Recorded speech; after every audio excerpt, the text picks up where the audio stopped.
Greetings, friends. How you doing today? What's the Lord teaching you that will help you better serve God? I want to talk about love today. Seems like we need a little bit more love, don't we? Let's see what God says about love. The Apostle Paul reads this in 1 Corinthians chapter 13. And he uses the word charity, but let me start at, let's see, 3. And though I bestow all my goods to feed the poor, and though I give my body to be burned, and have not charity, let me use love, okay? And have not love, it profiteth me nothing. Love suffereth long and is kind.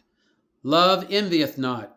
Love vaunteth not itself, is not puffed up, doth not behave itself unseemly, seeketh not her own, is not easily provoked, thinketh no evil, rejoiceth not in iniquity, but rejoiceth in the truth, beareth all things, believeth all things, hopeth all things, endureth all things. Love never fails, but whether there be prophecies, they shall fail. Whether they be tongues, they shall cease. Whether they be knowledge, it shall vanish away. For we know in part, and we prophesy in part. But when that which is perfect is come, then that which is in part shall be done away. When I was a child, I spake as a child. I understood as a child. I thought as a child. But when I became a man, I put away childish things. For now we see through a glass darkly, but then face to face. Now I know in part, but then I shall know even as also I am known. And now abideth faith, hope, love, these three. But the greatest of these is love. You know, there's a song from the 60s. I remember growing up listening to that song. I think it came out around 1965, and the music was by Burt Bacharach. And the guy that wrote the lyrics, his name was Hal. Is it Hal Davis? I can't think of his name. But Dionne Warwick sang it, and also a lady named Jackie DeShannon, I think. And let me just sing a little bit of it. It goes like something like this. What the world needs now is love, sweet love. That's the only thing that there's just too little of. And it goes on, and it's just a nice melody. But think about the words. It's a secular song, but Christians shouldn't have any problem with it. Where does love come from? Let me ask you that. Well, 1 John says, love is of God. And everyone that loveth is born of God and knoweth God. In fact, we're commanded to love. 1 John 4, 7, and 8. Yeah, it's easy to remember that because we used to sing that song in college. We put this to music. Let me see. Yeah, beloved, let us love one another. For love is of God, and everyone that loveth is born of God and knoweth God. He that loveth not knoweth not God, for God is love. We used to sing this song.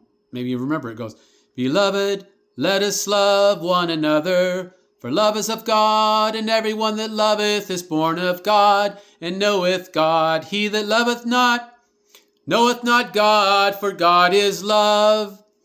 Beloved, let us love one another. 1 John 4, 7, and 8. Beloved, and then you'd repeat it, you know.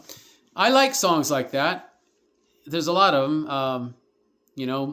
Matthew 6:33. Seek ye first the kingdom of God and his righteousness, and all these things shall be added unto you. Alleluia, alleluia. Oh boy, those were the times, weren't they? These verses, though, you can put them to music and it just stays with you forever. But God is love, And yes, what the world needs now is love. More love, but God has loved the world so much that he gave his only begotten Son. John 3:16 is a very famous verse, perhaps the most famous verse to the minds of most people. He so loved the world that he gave his only begotten Son, that whosoever believeth in him should not perish, but have everlasting life. Do you believe today? That's what I ask people. Do you believe? Not just in intellectual knowledge, but do you have the faith of Jesus Christ? Not in the same amount or degree, but in the same essence. Is it the same faith that Jesus had? So that's what it means to believe. And if we believe, if we have faith, then we have love. Because the love of God is shed abroad in our hearts. God has loved us. He's chosen us in Christ. He's called us, effectually called us into his kingdom. He's regenerated us by his Holy Spirit, given us the Spirit of Christ. Think about that. So that we now have love. And we are to love. We are to love everybody, but especially those of the household of faith. You know, it's easy to love people like yourself, isn't it? Jesus talks about forgiveness, and he says in the Sermon on the Mount, if you forgive those who, let me see, how did he put it? Let me see if I can find this. Matthew 7.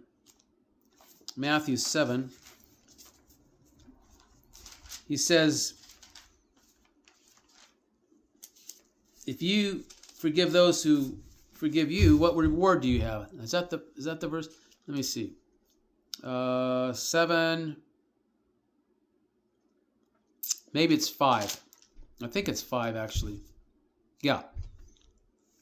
Chapter 5, verse 46. For if you love them which love you, what reward have you? Do not even the publicans or the heathen the same? And if you salute your brethren only, what? Do you more than others? Do not even the heathen the same? Be you therefore perfect as your Father which is in heaven is perfect. So it's easy to love those who love you. It's easy to treat with respect those who respect you. It's easy to do good to those who do good to you, isn't it? What if you love people who hate you? Well, that's what he says. You know? In fact, let's back up a little bit. Verse 43 of chapter 5 of Matthew, you have heard that it hath been said, thou shalt love thy neighbor and hate your enemy. But I say unto you, love your enemies. Bless them that curse you. Do good to them that hate you. And pray for them which despitefully use you and persecute you. Why? Why should we do that? Verse 45 gives us the reason. That ye may be the children of your Father, which is in heaven. For he makes his sun to rise. His sun. I started to say thus then. No. He maketh his sun to rise on the evil and on the good. And sendeth rain on the just and on the unjust. And you know, the sun is, here it's spelled S-U-N, but you could also use the word S-O-N. The Son of God. Yeah, the Son of God, he rises, in a sense, upon the good and on the evil. That's what some people would call common grace. I'm not going to get into that doctrine right now because there are a few people that deny that idea. But what do you call that when God shows favor even to the wicked? You know, he doesn't just send rain upon the righteous, godly farmer, but he sends rain and sunshine upon farmers that don't even know him or believe in him or worship him or love him. Can we say that that is love? The word love in 1 Corinthians 13 is agape. I looked it up. agape love there's 3 types of love, maybe 4 types. Agape is the highest form of love there is. It's a godly love, a perfect love. And that's the greatest love that Paul says we can have. Between faith, hope, and love, love trumps the others. Love is supreme. Love is patient and kind, thinks no evil. Love puts the best construction upon a bad situation as possible. And I think about myself when I was growing up in a place called Mary Graham Hall. When I was 13, well, 12, I was 12 years old. I lived with my aunt and uncle. I moved to Mary Graham Hall in French Camp. It was a children's shelter. And I was there for 9 months waiting to get placed in a foster home. If somebody said, "Who do you love the most?" At that time, it sure wasn't God. God was rather far from my thoughts, even though I'd been brought up in Sunday school. But I never knew about salvation. I never remember much about my religious upbringing, which was very minimal. I'd have to say, though, that I love my great-grandmother the most. People once said that she loved me so much she would stick her head in the fire for me. She was very self-sacrificial. After raising her 3 daughters, she actually took care of me when my mother and stepfather couldn't take care of me. And she spoiled me. No question about that. She gave me too much freedom. But when I think about love, I think about, wow, she really was kind to me. She fed me, clothed me, sent me off to school when I was just a little boy, 5 years old, and to kindergarten. I don't even think I didn't remember taking the bus when I was 5. Maybe she must have walked halfway to the schoolhouse with me when I was 5. I can't imagine her letting me walk all that way. Would you let a 5-year-old walk very far on their own? I mean, they could get hit by a car. I mean, things are crazier today than when I grew up, but still. I'm thinking about that street. There's a Myron that I used to walk down, and then I'd turn the corner, and it wasn't very far. 1, 2, 3 blocks to school, basically. But anyway, getting back to this idea of love, what the world needs now is love. Sweet love. Can we call it sweet? In a good way, yeah. Love is sweet. Love is good. Love is kind. Love is patient. If we had more love in the world, there'd be less war in the world, don't you think? There's too much war, too much fighting, too many divorces because the love has died somehow. Well, they must have loved each other when they got married, but that old excuse, well, I don't love her anymore. I don't love him anymore. Well, my friends, you're responsible for loving your spouse. In fact, a husband is supposed to love his wife as Christ loved the church. And the wife is supposed to reverence her husband. Submit herself to her own husband. So there's this tension between marriages today, between children and their parents. A lot of abuse by the parents. I think my stepdad probably abused my brother, my half-brother. I remember my mother accusing my stepdad of hitting me. Well, I don't remember that, so couldn't have been too bad, but he never really wanted to have any children. So my brother, he grew up perhaps not really feeling loved. If I was to ask my brother, do you feel like your father loved you? He might say yes. I didn't have a father that I knew. I had a father, of course, but I didn't really know him. I saw him maybe when I was 7 or 8 at the county fairgrounds, my mother said, but I don't remember what he looked like. I don't even have a picture of my father, which is kind of amazing when you think about it. I'm always wondering why my mom didn't have a picture of my dad. But anyway, and he must not have loved me or he would have taken care of me, right? So there's just not enough love, Here's one thing about love, the attribute of love. You can give it away, again and again and again. You can just keep loving, and you'll never be any poorer for it. You'll still have love. What's that saying that my friend Gomer Jackson once said? He said, A song isn't a song until you sing it. A bell isn't a bell until you ring it. And the love in your heart wasn't meant to stay, for love isn't love until you give it away. What do you think of that saying?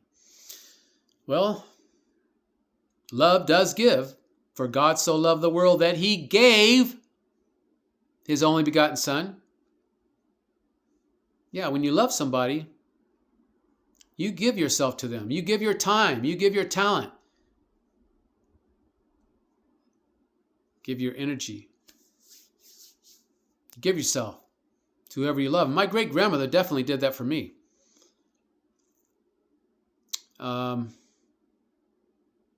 it was pretty hard leaving her and moving to my aunt and uncle's, but that was great transition that the Lord used in my life to instill discipline, because I didn't have the discipline in my life when I lived with my great-grandmother. She loved me, but she only had a 6th grade education, and she was just a woman. And I was pretty rambunctious and wild. So I remember staying over my friend's house one time, and I didn't bother to tell my great-grandmother where I was. So my mother had called the police, and they came at my friend's house. I was on the front lawn at my friend Victor's house. Police, once they came up there and identified me, are you Carlton? Yes. They put me in the back of the police car, took me back to my great-grandmother's.